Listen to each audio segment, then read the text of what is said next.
में आया हूँ और आप लोग का जो हालत देख रहा हूँ, जिस स्थिति में, जिस परिस्थिति में छत्तीसगढ़ के जो भविष्य हैं, जिन्हें छत्तीसगढ़ में शिक्षा का अलग जगाना है,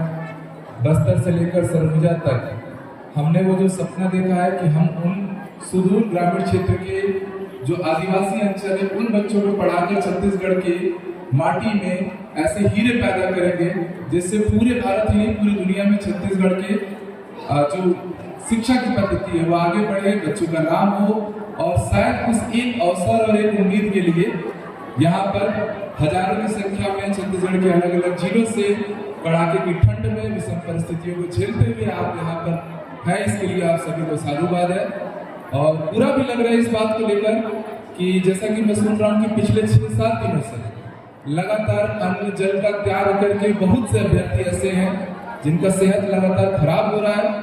बावजूद इसके वो अपनी मांग पर टिके हुए हैं और वो भी मांग ऐसी जो जायज है। सरकार ने जो वादा किया है, सरकार ने जो नियम बनाए, उस नियमों की आहुतियां इन अभ्यर्थियों को देनी पड़ जा रही है। जैसा कि बीएड के 2600 से ज्यादा अभ्यर्थी को समायोजित किया गया और जो डीएड वाले जो अभ्यर्थी हैं जिन्हें अभी तक नियुक्ति मिल जानी थी, अभी मुझे पत्र दिखा रहे थे,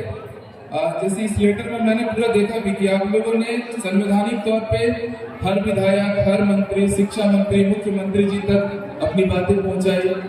हाई कोर्ट से लेकर सुप्रीम कोर्ट तक आपने अपने तथ्यों को रखा और वहां से आप संवैधानिक रूप से जीते हैं। बावजूद उसके इतनी असंवेदनशीलता सरकार की ओर से हो रही है कि थोड़ा सा समझ पाना मुश्किल हो जा रहा है। और इतना ही कहूंगा कि जैसा भी विधानसभा में भी प्रश्न लगाया गया और हर बार की तरह शासन की ओर से एक ही जवाब आता है, इस समय सीमा बता पाना मुश्किल नहीं है। कोई ऐसा सवाल कर दिया जाए जिसमें युवाओं का हित छुपा हो, एक तिथि की बात हो जाए कि अगली भर्ती कब आएगी, आपकी नियुक्ति कब होगी, पिछले जो हमारे 1300 से ज्यादा अभ्यर्थी जो डीएड वाले हैं इनको कब नियुक्ति मिलेगी, तो हर बार एक ही जवाब आता है आदरणीय मंत्री जी की ओर से, समय सीमा बताना संभव नहीं है। तो विद्यार्थी जाए कहाँ, योगदान दे जाए। छत्तीसगढ़ के आदिवासी अंचल में पढ़ने वाले विद्यार्थियों के लिए कुछ अपने हिस्से का कर्म अदा कर पाए, इसके लिए ये अभ्यर्थी यहाँ पर बैठे हुए हैं। सरकार से, आदरणीय मुख्यमंत्री जी से, वित्त मंत्री जी, शिक्षा मंत्री, जितने भी शासन के सदस्य हैं,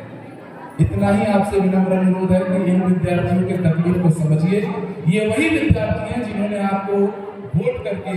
भरोसा करके शासन के सर्वोच्च पदों पर आपको पहुंचाया है और आज ये दर बदर की ठोकरें खा रहे हैं, ठंडी के महीने में भूख हड़ताल पर बैठने को मजबूर है।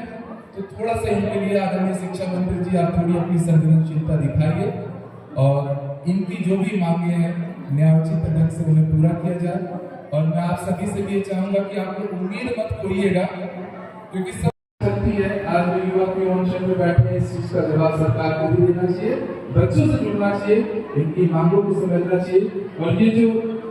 सैकड़ों की संख्या में बच्चे आज हॉस्पिटलाइज्ड हैं, सुनने में बड़ा दुख हो रहा है कि रोज यहाँ से बता रहे हैं कई माताएं बहनें, कई दोस्त ऐसे हैं जिनको हॉस्पिटल में एडमिट किया जा रहा है। तो ये पीड़ा है, पता नहीं सरकार तक अभी क्यों नहीं पहुंचती है। बस इतना ही उम्मीद करूंगा कि सरकार आपकी बातें समझे और हमेशा एक बात याद रखिएगा कि आप जिस रास्ते पे चल रहे हो उससे छत्तीसगढ़ का भविष्य गढ़ा जाएगा। इसलिए हम लड़ाई तब तक करेंगे जब तक जीत न जाए। लड़ाई तब तक चलेगी जब तक, लड़ाई तब तक चलेगी जब तक